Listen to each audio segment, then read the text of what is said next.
I want to begin this inspirational webinar by saying thank you.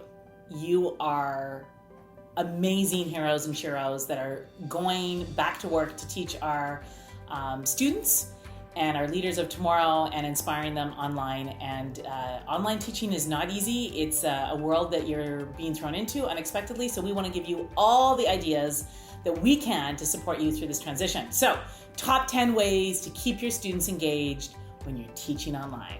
Number 10, be real. Authenticity is the secret to engagement. Whether you open up by telling a joke, if that's your thing, or you tell a story, or maybe you're just real with your students and you tell them how this pandemic has impacted you and your family. Be vulnerable with them. Maybe even be honest about the fact that this is difficult for you to teach online and you're a little nervous about this transition. Because when you're real, they feel that they can be vulnerable and real, and they feel a connection to you. Number 9, use technology to keep the online classroom entertaining, engaging, and interesting. I know that when I did my master's program at Royal Roads University, the profs used all sorts of cool tricks, from having a PowerPoint presentation with all sorts of cool images and quotes while they gave a lecture, to showing video footage.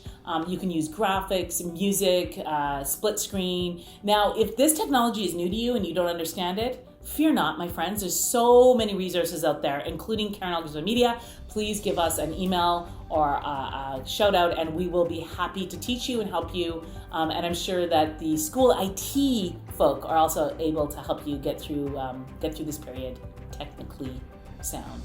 Number 8, my friends, it's showtime. That means every time you're in front of the camera teaching, whether you do it through audio or you do it visually in front of your camera on your laptop or on your computer, remember, you are in front of a classroom. You may not see the students, but they are there watching you. So think about everything you're doing, from the smile on your face to gestures or expressions. Think about what you're wearing. Everything should be intentional. So if you decide to go to work in your pajamas, do it intentionally. Make it fun. Say, okay, kids, this is a great thing about teaching online. We can come to school in our pajamas. But don't make it something that shows that you don't care. When you come to work to teach online, show the students that you are there to be engaging, interesting, and informative. Number 7 is simple. Audio. Bad audio is bad. So if your students are having a hard time hearing you, or it's cutting in and out, get the feedback immediately from the students and fix it. Because studies show that when people have a hard time hearing, they just shut out and tune out. Number 6, be entertaining. You're a teacher, not an entertainer. But when you're teaching online, it is going to be much more difficult to keep students engaged. So try to come up with ideas to keep their interest, whether it's using a funny comic strip, or showing a goofy meme, or telling a story, or asking engaging questions. You can even pause and say, okay, everybody, get up and stretch, or everybody run around the house and come back. Do things to keep them entertained so that the online classroom is as exciting and engaging as being in an actual classroom. Number 5, remember, you are on camera. Again, whether you're doing this as an auditorial lesson or a visual lesson, just like a radio DJ who's always on, or if you see somebody who's a TV host in front of the camera, people sometimes forget when they're giving a lecture that they actually are being seen and heard. So always think about the person behind the lens or behind the microphone, or even if you're writing a lesson behind the print.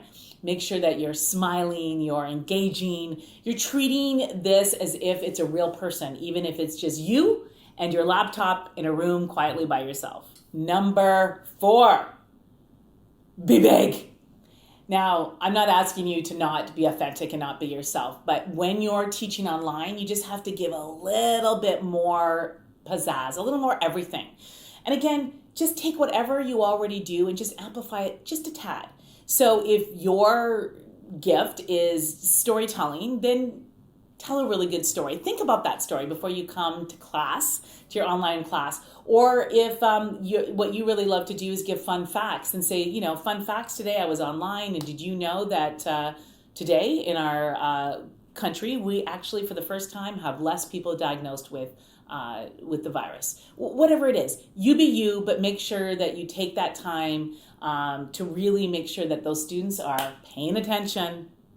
Number 3, teach like they preach. There is nothing better than a 3-point sermon. Why? Because it works. When you're teaching online, it's going to be harder to get information across effectively. So one of the things that works really well is thinking about things like, today we're going to teach you how to bake a cake. There's 3 things you have to remember. You need to have the right ingredients, you need to measure the ingredients properly, and you need to make sure that you mix it and bake it according to the proper instructions. And I'm going to give you one final tip to make sure that your cake is baked properly and not raw in the middle. So when you think of a sermon, they not only do the 3 points, but they always review at the end. So it allows you to take a lesson plan and just think of it in point form. It doesn't have to always be 3 points. It can be 5s. But it's about allowing your lecture to have a rhythm to it so that the students know what's coming up, and then you can have a little moment of review at the end. Number 2, get feedback. Now, this is a bit of a dangerous one because the students may tell you all sorts of pieces of free advice on how to make your lesson more engaging, and you can't listen to everybody. Take in that information, ask people you really trust, like your spouse or maybe your son or daughter or another teacher, and get feedback, because feedback absolutely will help you be better at this, but too much feedback will shut you down and make you feel, a bit self-conscious about what you're doing. And you don't want that. Again, you want to be authentic. You want to come to the table real and give it all you've got. Number 1, finish strong. Studies show that people remember an experience by how it began and how it ended. So there's a temptation when we're doing something uncomfortable out of our comfort zone, that when it's over, we're like, it's over. We can finally just sort of stop. But when you're teaching, you want to finish strong. So best way to finish strong, have that moment. Okay, thanks everyone. Let's quickly review what we learned today. If you take one thing away, what is it? And hey, I have a question of the day for you. I want all of you to email me the one thing that you learned today, or your favorite thing you learned today.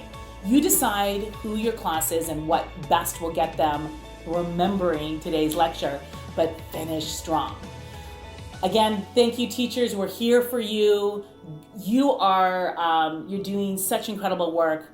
I have my favorite teacher that I'll never forget to this day. There's things that he has taught me and things that he did when I was young, growing up, that really impacted who I am today. You are doing great things, and we thank you for the work you're doing.